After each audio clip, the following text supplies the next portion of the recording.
मुझे सुनने में आया था कि दौलताबाद किले के पीछे जिन्नातों ने बनाई हुई एक मस्जिद है जो कि बावड़ी के अंदर है, जिसे बावड़ी वाली मस्जिद भी कहा जाता है। मैं उसी बावड़ी वाली मस्जिद को देखने के लिए मेरे भाई के साथ बाइक पर निकल चुका था और ये बावड़ी वाली मस्जिद जहाँ पर थी उस जगह पर किसी ज़माने में भारत की राजधानी हुआ करती थी। हम उस दौलताबाद नाम के गांव में पहुंच चुके थे। वहां पर बहुत भीड़ थी। जो रास्ता उस दौलताबाद नाम के पुराने गांव में जाता था वहां पर बाजार लगा हुआ था। फिर हम दौलताबाद के पुराने गांव के गेट पर पहुंच चुके थे। हम वहां से अंदर घुसे। अंदर जाने के बाद देखा तो रास्ते पर थोड़ा सा कूड़ा कचरा फेंका हुआ था। वहां से दौलताबाद का किला बहुत ही खूबसूरत नज़र आ रहा था। हम जिस जगह पर चल रहे थे वहाँ पर किसी ज़माने में बहुत सारे लोग रहा करते थे। दौलताबाद के किले से उस सारे शहर पर, उस भारत की जो राजधानी हुआ करती थी, उस पर नज़र रखी जाती थी। वहाँ से बहुत ही खूबसूरत नज़ारे दिख रहे थे। हमको उस बावड़ी वाली मस्जिद का रास्ता पता नहीं था। हमने लोगों से पूछते हुए उस रास्ते पर चल रहे थे। आज भी उस जगह पर बहुत सारी पुरानी इमारतें जो आज खंडर में तब्दील हो चुकी है वो नज़र आ रही थी। उस रास्ते से चलते हुए हमें एक रंग महल नज़र आया। मैं किसी वीडियो में दोस्तों आपके लिए उस रंग महल के बारे में पूरी वीडियो बनाकर लाऊंगा। फिर हमने आगे जाकर एक आदमी से पूछा कि बावड़ी वाली मस्जिद का रास्ता कहाँ पर है। उसने हमें आगे जाकर रास्ता बताया। ये जो खंडर दिख रहा है इसे रंग महल कहा जाता था। वहाँ पर से बहुत ही खूबसूरत नज़ारा दिख रहा था। हम ऐसे ही 10 मिनट चलते रहने के बाद कुछ देर बाद उस मस्जिद पर पहुंच गए। उस बावड़ी वाली मस्जिद को बाहर से देखने पर कुछ भी नज़र नहीं आ रहा था। वहाँ आसपास सारे खेत नज़र आ रहे थे। हम वहाँ पर पहुँचे। हमें तो ऐसा लगा कि हम दोनों ही वहाँ पर हैं, मगर वहाँ पर जाकर देखा तो हमारे अलावा वहाँ 3 लोकल लड़के वहाँ पर नज़र आए। एक लड़का मस्जिद की बावड़ी की दीवार पर बैठा हुआ था और 2 लड़के अंदर बावड़ी में मछलियाँ पकड़ रहे थे। उनसे हमने पूछा क्या भाई यहाँ पर मछलियाँ मिलती है क्या? तो उसने कहा हमें भी नहीं पता, हम तो ऐसे ही यहाँ पर टाइम पास कर रहे हैं। हमें मस्जिद का नज़ारा बहुत ही खूबसूरत नज़र आ रहा था। ऊपर से देखने पर पता ही नहीं चल रहा था कि यहाँ पर मस्जिद भी हो सकती है, और ऊपर से देखने पर यह भी नहीं लग रहा था कि यहाँ पर बावड़ी भी है।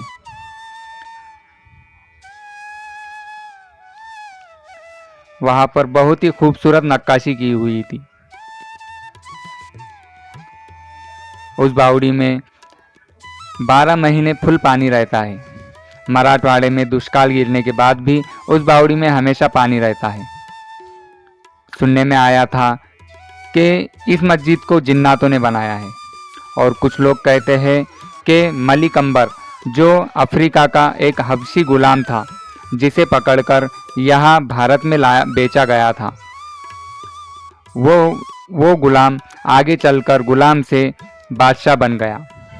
उस बादशाह ने इस दौलताबाद से 30 किलोमीटर दूर खड़की नाम का एक शहर बसाया था, जिसे औरंगाबाद नाम से भी जाना जाता है।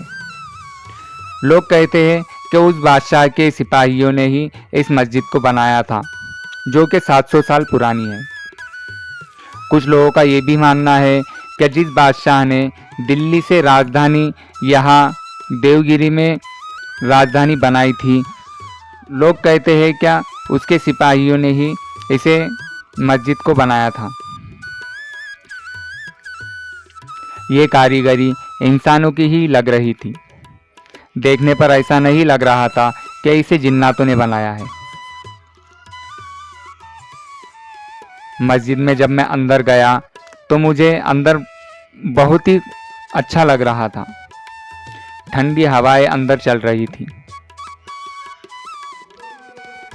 मस्जिद की हाइट अंदर से 10 फीट थी और मस्जिद के नीचे 30 फीट पर पानी था। बावड़ी की गहराई कम से कम 40 से 50 फीट थी। वहाँ पर बहुत ही खूबसूरत अलमारियाँ बनाई हुई थी।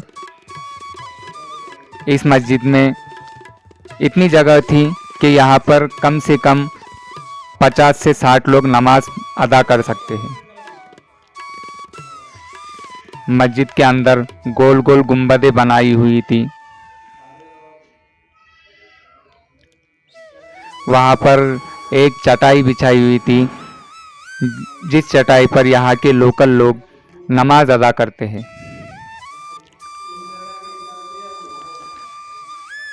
तीन से 4 लोगों के लिए यहाँ पर बंदोबस्त किया हुआ था नमाज पढ़ने के लिए। यहाँ पर बड़ी अलमारियों में छोटी छोटी अलमारियाँ भी बनाई हुई थी।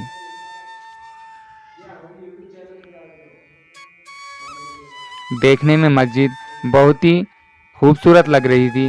अंदर उस मस्जिद में सुकून भी बहुत ही लग रहा था। इस मस्जिद के बारे में बहुत ही कम लोग जानते हैं।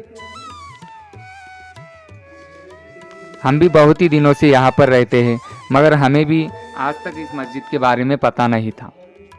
मस्जिद की अलमारियों में रॉकेल से भरी हुई बोतलें रखी हुई थी, जिन्हें अंधेरा होने पर जिसमें चिराग लगाया जाता था, रोशनी की जाती थी उन बोतलों में।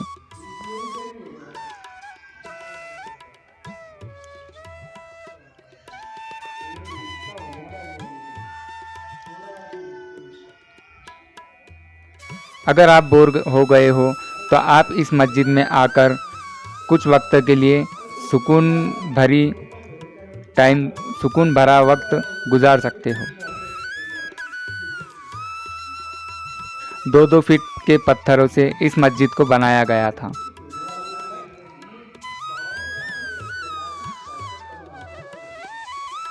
उस बावड़ी वाली मस्जिद के ऊपर एक नीम का पेड़ था।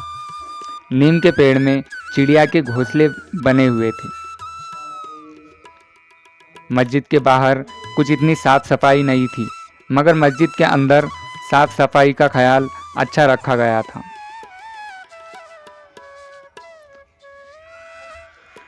पूरी मस्जिद पत्थर और चूने से बनी हुई थी। आज हम कुछ भी बनाने के लिए, मस्जिद या घर बनाने के लिए सीमेंट यूज़ करते हैं, मगर इस मस्जिद को बनाने के लिए सिर्फ चूना और पत्थर का इस्तेमाल किया गया था।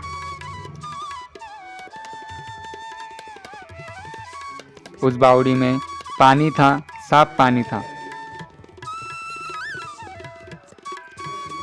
बावड़ी में मछलियाँ भी थी।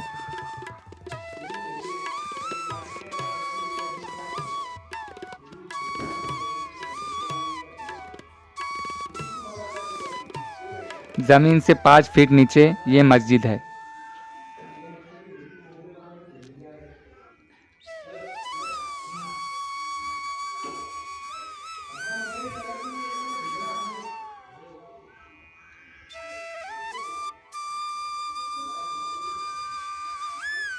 दोस्तों, वीडियो अगर आपको अच्छा लगा होगा तो ज़रूर मेरे वीडियो को लाइक करो। मस्जिद की बावड़ी के अंदर पानी में जो सीढ़ियाँ बनी हुई थी, उन सीढ़ियों के नीचे से एक गुफा बनी हुई थी, एक सुरंग बनी हुई थी। कहते हैं कि वो सुरंग इस मस्जिद से सीधे जाकर दौलताबाद के किले में जाकर मिलती है।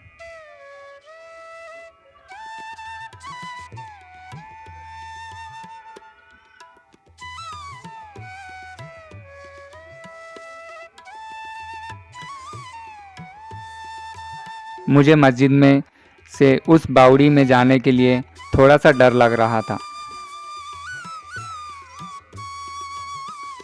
नीचे 2 लड़के जो मछलियाँ पकड़ रहे थे, उनको देखकर मुझे थोड़ी सी हिम्मत आई, तो मैं नीचे उतरता चला गया।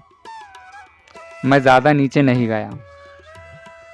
नीचे पानी में थोड़ा सा कचरा पड़ा हुआ था। पानी तो साफ था, मगर पानी की सफाई का ध्यान नहीं रखा जा रहा था। और नीचे उतरने के बाद नीचे से मस्जिद मुझे बहुत ही खूबसूरत लग रही थी।